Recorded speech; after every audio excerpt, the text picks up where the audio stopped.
to another American TESOL Presents Free Friday webinars. We are here every other Friday thanks to AmericanTESOL.com, and you can find a lot of resources if you go to AmericanTESOL.com/blogger, and at AmericanTESOL.com you can find information about getting a certification for teaching TESOL Advanced, teaching business English, teaching young learners English, and also teaching English with technology. You can do those online or face-to-face.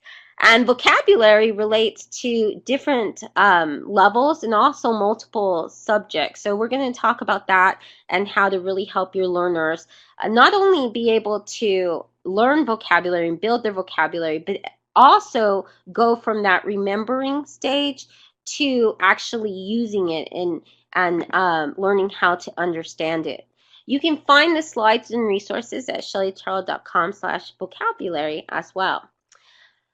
What I really think is important about vocabulary, why it's so important, is because words are the building blocks of being understood. And if your students, the more words they know, the more ways they're able to truly express what they feel.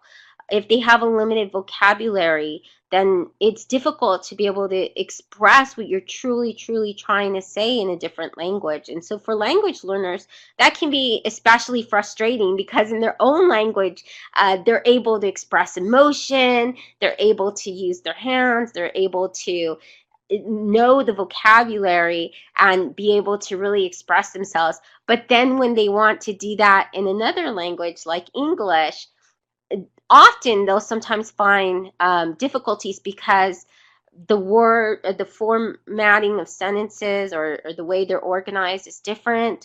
Tenses are different. Things like feminine and masculine is different as well. And also there are a lot of words and phrases that don't translate from different languages to English. And so that can be very difficult as well. So we can help our students to not only build vocabulary, but truly understand different words and ways to use those words correctly, what they actually mean and express. Then we're able to give them a way to really express themselves and be understood by others. One of the most difficult concepts for learners is the difference between BICS versus CALP. So BICS is, that's basically the English that we use when we speak. It's very informal. We'll often, hear the English, and then not only will it be informal, but we're used to hearing it. Sometimes it could be slang phrases, but we hear that often, especially if you're practicing English, or a lot of our learners will listen to music or podcasts. So sometimes they're more used to seeing that kind of language. Also, on social media, it doesn't tend to be so formal, and a lot of our students are used to digesting so much social media, so they're used to everyday common language. But CALPS is different. CALPS is more academic. It's what you're going to see in an essay. It's things like thus or, very specific terms. And so one of the reasons why it's so important to distinguish between BICS and CALPS is to be able to understand that, it's going to take more time to be able to get them to really understand the academic part. So I'm going to go ahead and put a link where you can find a little bit more about basic interpersonal communication skills versus cognitive academic language proficiency. So that way you can read a little bit more about it. And so what we tend to do when we want to teach students vocabulary that's very unfamiliar, sometimes like the parts of the body, a fibula, that might be something that might be a little bit difficult. Or maybe when we want to teach them a much more difficult word, or a synonym, then one way we try to do that is by getting them to memorize a vocabulary list. And I know that's what I used to do a lot with my English language learners, but then I realized that they weren't using those words correctly in their essays. They weren't able to really remember all of them. So there are different ways to really help students to be able to not only remember more quickly, but to be able to feel more comfortable using that vocabulary. So one of the best ways that you can do this, and research has shown for many learners, is that if you're able to, and I know that's not always the case, but the more you surround them with vocabulary in the classroom, the more able they're able to see that vocabulary and digest it. So one of the things I really appreciated in my teacher's classes, even when I was in high school, I love that they had different posters that, for example, showed prefixes, or they showed suffixes or root words, because that helped me to understand or be able to define different words. It helped me to guess, what those words would be. I liked posters that show, for example, the different parts of speech, give examples. So the more you surround students with words, the more they're able to really be able to build their vocabulary. The other part about this is to get them to contribute to building those words on the walls. And one way you can do that is really popular, a method that's been used for quite a long time, are word walls. And with word walls, you can make them, I've seen some word walls decorated into trees, and each day a student will go and pin like maybe a post-it note to that. So you can really make it look as complex or as artistic as you want. Now, this is a very simple, basic word wall here, but I showed this example because this was a Creative Commons example that a public domain image I was able to show. But you can make these, if you look up word walls on Pinterest, you can see some amazing word walls that different teachers have used. And thank you, Peggy George. Peggy George has put a description of some word walls. So you can make those for various age groups. You can make them very simple, or you can make them quite complex. And so word walls can definitely be a way that you're able to get students to really contribute, because each time what they do is they can pick a word they learned for the day, or they thought was an interesting word, and it doesn't necessarily have to be in your class. And I think that's really important to encourage students to be able to share words that they've learned even outside the class. That's very important, because the words that they learn outside of class, then that you're encouraging them to look for vocabulary or to look at words beyond the classroom. And that's an important skill, and that's very important to learner autonomy. Another idea, and something that I often do with students, is have them make ongoing vocabulary lists. You can do this as a class. So this is one example with adult learners when I was teaching in Germany. And what we would do is simply on the side, you can see how very simple that is, that any time a word came up in the conversation that a student didn't really know before, then we would add it to the side, to the right side. And then students would take a picture of that and take that home. But it doesn't necessarily always have to be a class list. You can also encourage students to keep a journal where they actually list new words that they hear in the class. And I find that this is much more effective than giving learners a set list of vocabulary that they have to learn. And one of the reasons why is because we don't know what words our learners, we can guess that, with a vocabulary list. Oh, this is important. This is what somebody deemed were important words that they should know. But it's really important that they let you know what they're able, the words that they don't know. Another idea I really like a lot about this whole idea of word lists, word banks, and showing words. And so that's what these first resources are. And these first resources are also creating habits where students are paying attention and identifying vocabulary and then trying to look it up, search, and define that vocabulary. And words that they find they'll use much later on, whether it's in an education setting like academic English, or especially words when they might be writing or that they come across from reading, and especially during conversation. I like this idea of I can cards. This actually comes from a first grade teacher, Miss Wadeen, and she'll show you several examples. But what she does with this is she does this with learning stations, but you can do this with any task. You write the words I can, the name of the activity or task, and then simply, and very few steps, 5 or less, students have simple instructions accompanied by visuals, and that really helps them build vocabulary. But then there's also a word bank of the words that they'll come across while doing the activity. And so I really think that that's a great way to be able to help students also with different types of, to focus on different words or words that they might need to know if you want to do a vocabulary list as well.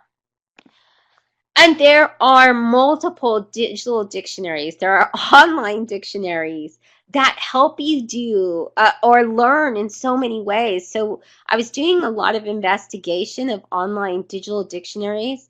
And when I was doing this, what I thought, a lot of dictionaries are the same.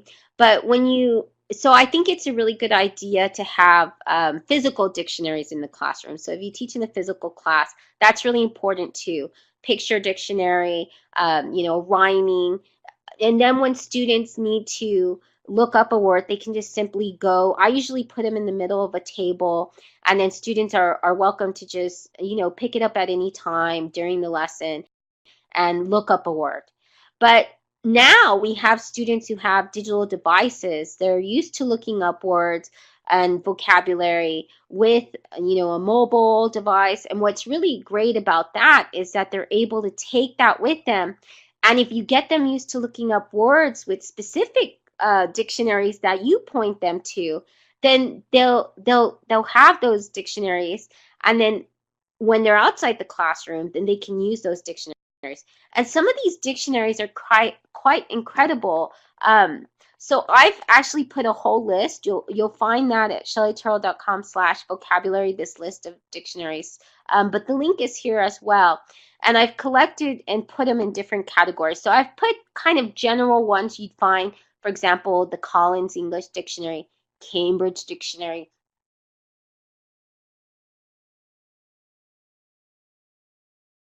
Merriam-Webster, which are like sort of those book dictionaries, the ones you're used to looking at.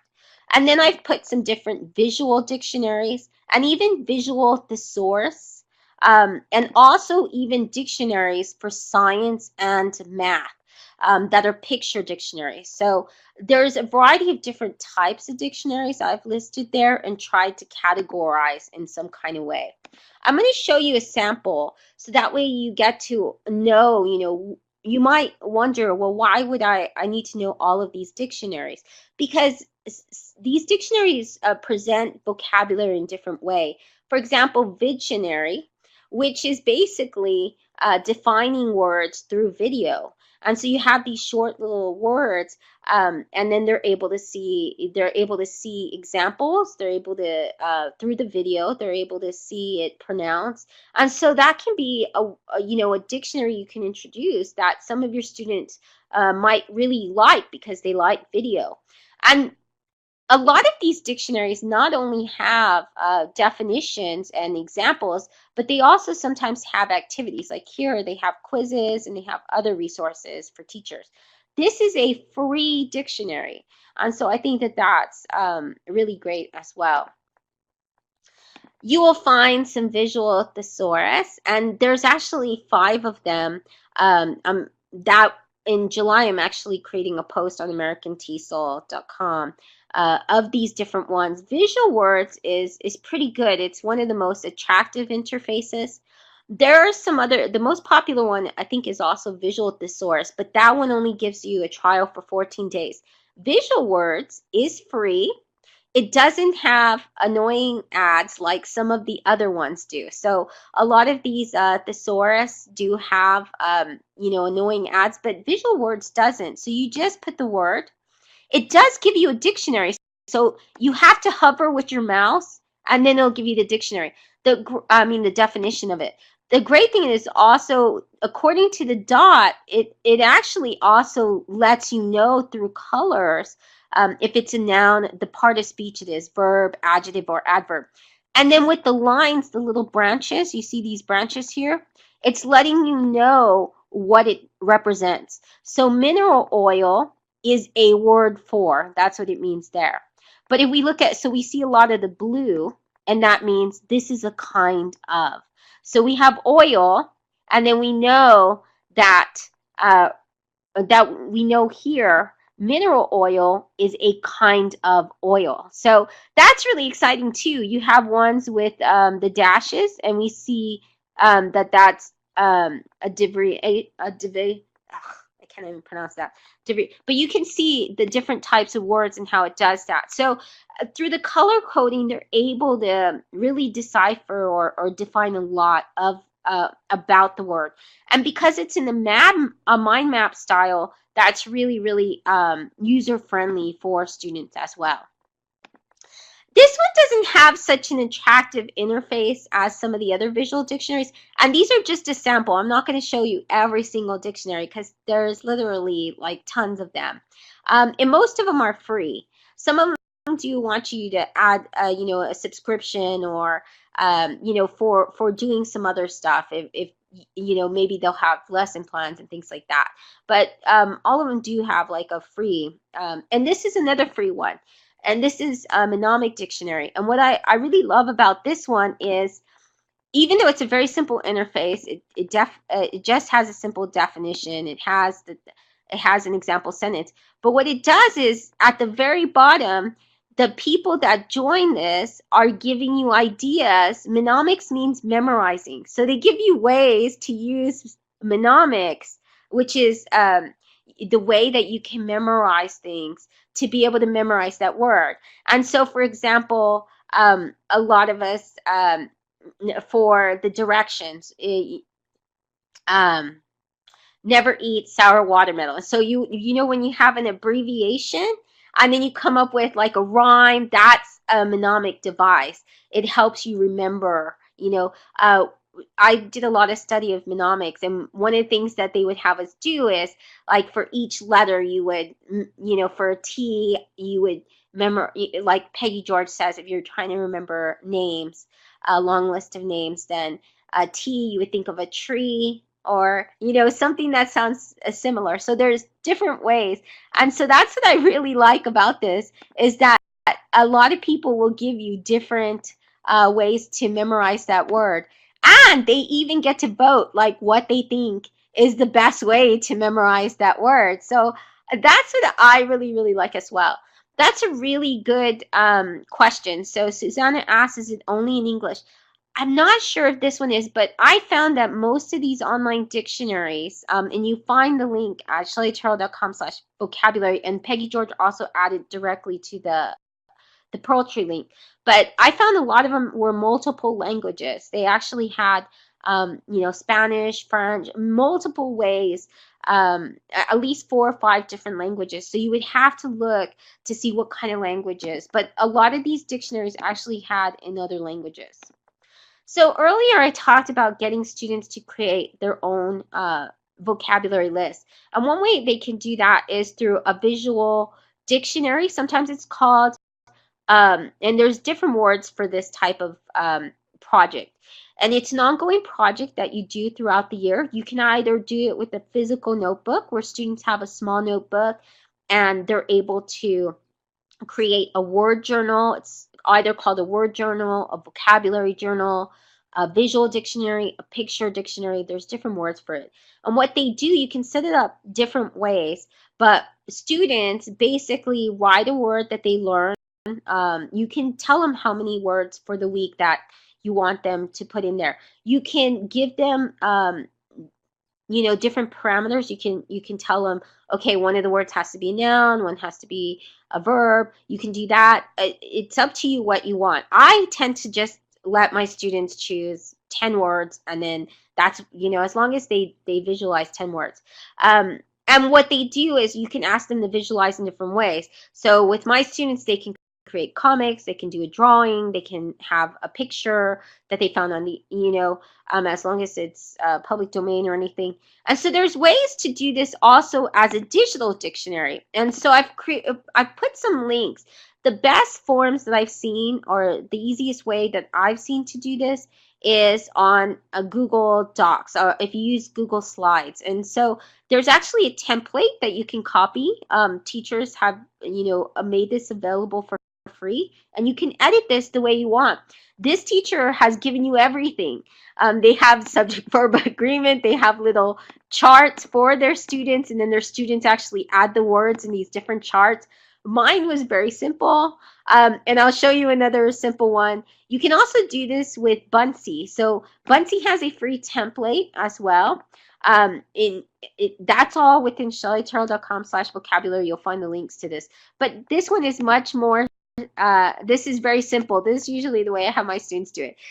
They write the word, they put the definition, and then they put a visual to add to it. And Buncee has a lot of visuals, so that's really nice. They can even add videos. So on Google Docs, Google Slides, and also on Buncee, they can search for videos that they can add to their slides, so they can make it a video dictionary. I allow my students to do it in any way as long as it's visualized. I had a student this semester who did a lot of wonderful sketch notes, and she loved doing sketch notes, and I loved her sketch notes. But I think it's really good to give them a lot of choice, because that way you're really able to get students more excited when they do have choices. And TB put a really good children's dictionary, the Kids Wordsmith. The great thing about Wordsmith on that particular one, NTP, is they also have a great adult dictionary. So that's a really good example that you put in there as well. So you decide how you want to make that dictionary. I find it much simpler, just to have things like that, because I give them a completion grade. So I pick up their journal, they turn it in every 2 weeks. And when they do that, then what you can do is you can really, they get a completion grade. So, if they did 80%, they get an 80. And of course, I just go through it because I think that the actual act of getting them to put examples and visualize the dictionary, and the vocabulary words, is really important. And so that's something that we just do throughout the semester. It's really just ongoing. It's really also important to teach them vocabulary strategies. So yes, having a list of vocabulary words that they learn and truly learn and know how to use is important, but what's even more important, which will really help them learn more vocabulary, is if we get them to read, one, and research has shown that reading in their own native language really encourages them and really gets them to be more fluent in English as well. Because if they're used to those type of, if they're used to reading a lot, then they learn those strategies. They learn how, about context clues. They learn about, they're exposed to more words and more phrasing and more experiences. So it's really important to get them to just enjoy reading. That's one thing. And the other thing that's really important is getting students to learn how to guess the meaning of a word, to be able to build vocabulary that way. And so Ton, he's a teacher of English learners, and he has this great blog, empoweringELLs.com, and he puts a lot of different infographics. And so one of the ones that I really like is the one for teaching context clues. And so you can show him this infographic, and this would be a really great, he gives you an activity to go along with that, how he taught his language learners to use context clues, so you can use that. Flocabulary has a great video that teaches through rapping and cool lyrics Um, Vocabulary is a great site, especially with language learners, because it's a great way to introduce vocabulary in general. But they also have one on context clues that's really fun, and that can be another resource that your students will enjoy. And so I like resources like this because it presents these strategies in an interesting, engaging way, a way that learners, are able to enjoy it. The Brain Pop has a lot of resources. Some of them aren't free, but I last time I checked, the context clues one was free. So they have a video. They actually have different activities. They have games.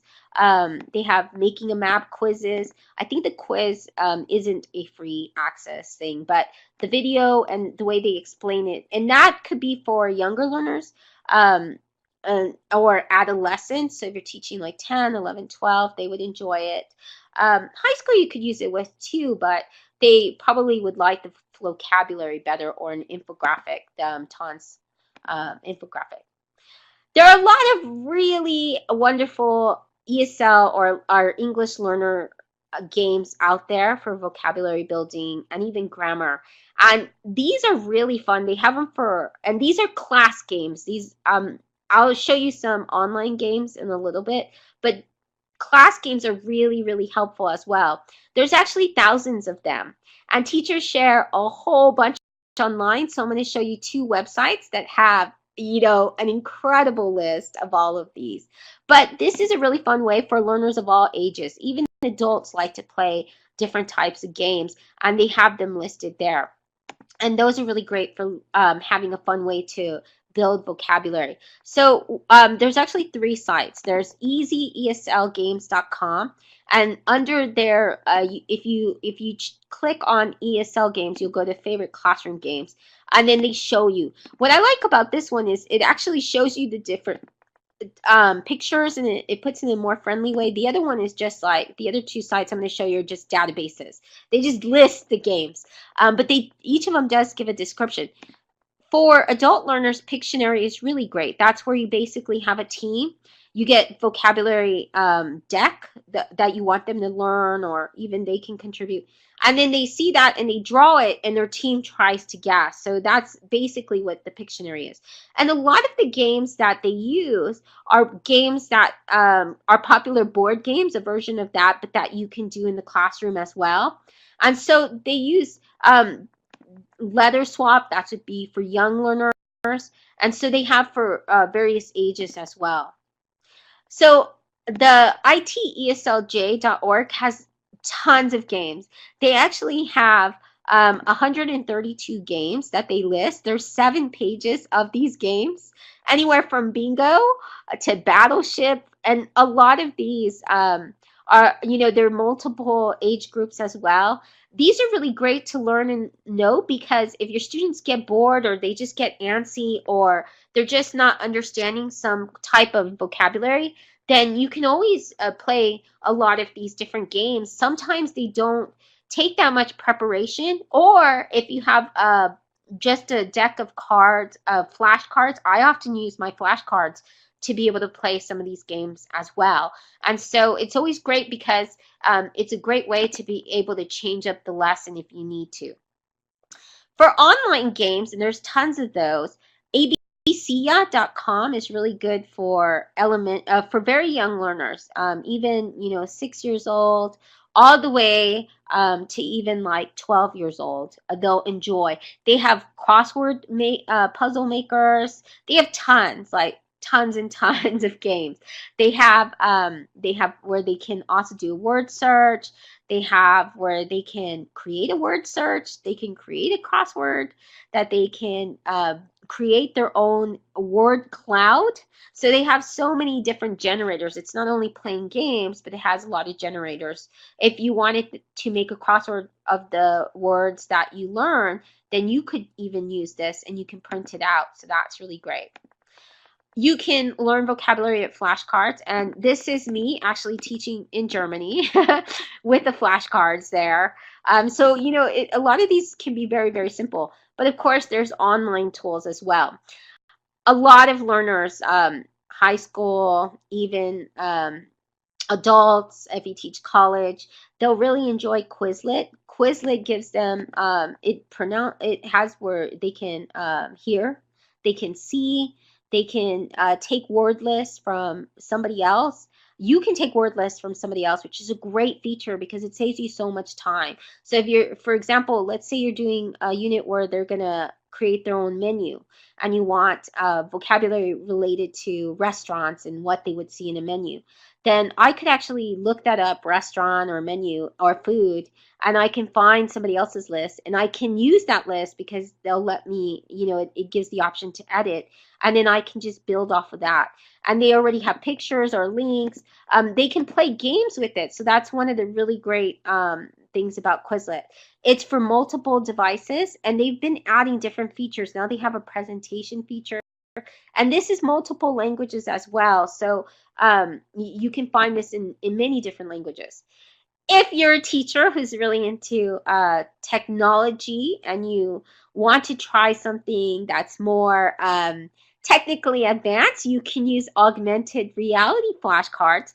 That is free. It is for Android and iOS devices. And what it does is you put the vocabulary word on the table, and they have what they're called place markers. So that's really in real life. That's on your desk or on the table.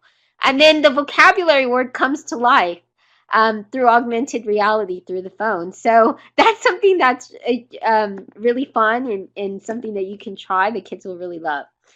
Children, for very, very young learners, if you teach toddlers, if you teach 3-year-olds, you can have them, or even 5, 6, use sight word games and activities.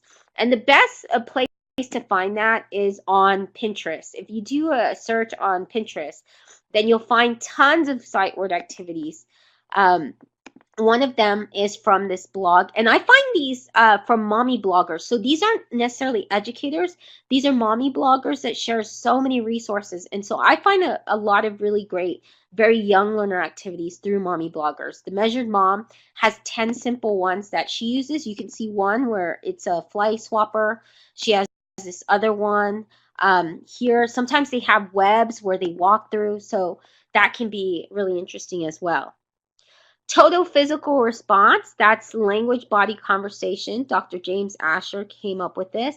And what this does is he found out that babies start to build language when we start giving expression. So for example, we say smile and we give a big smile, then the baby will smile and understand eventually that the word smile, because and by doing it, by smiling, that baby will begin to learn different words. And so it's different types of ways you can do this with chants and finger plays.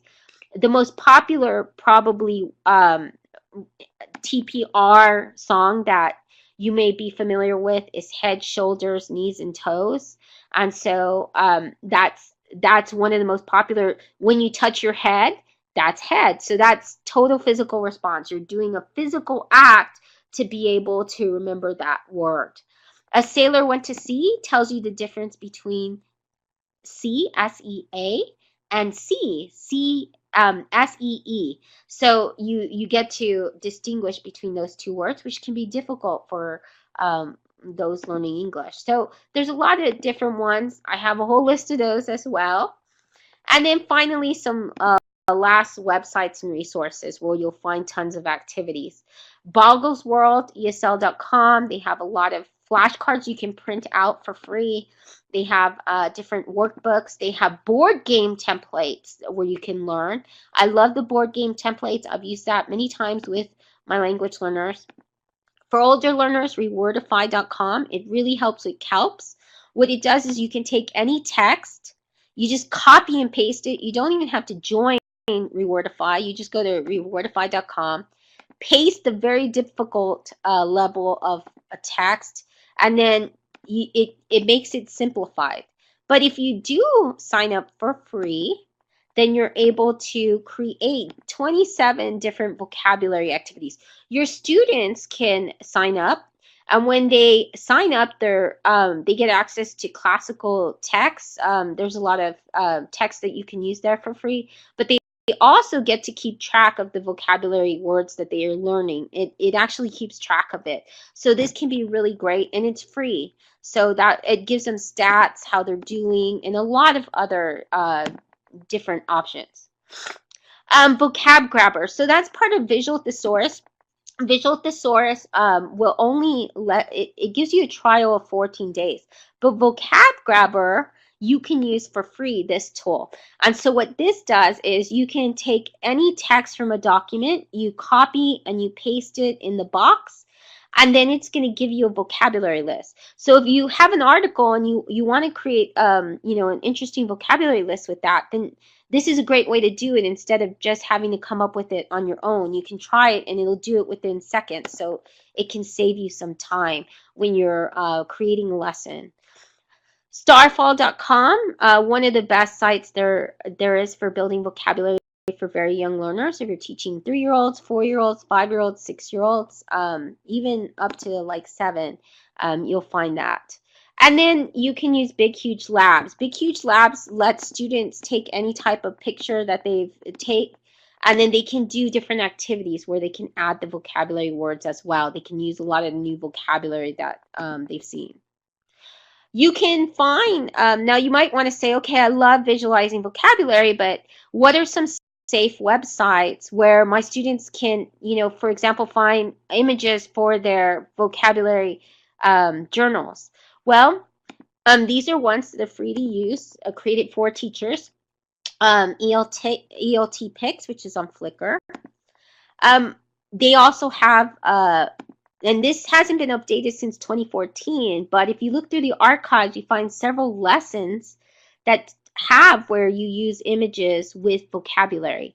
And I've even contributed a lesson there, but it's great because it's just a lot of wonderful lessons, and they give you some free pictures that you're able to use. Their Creative Commons teachers have contributed to this database. And you can find plenty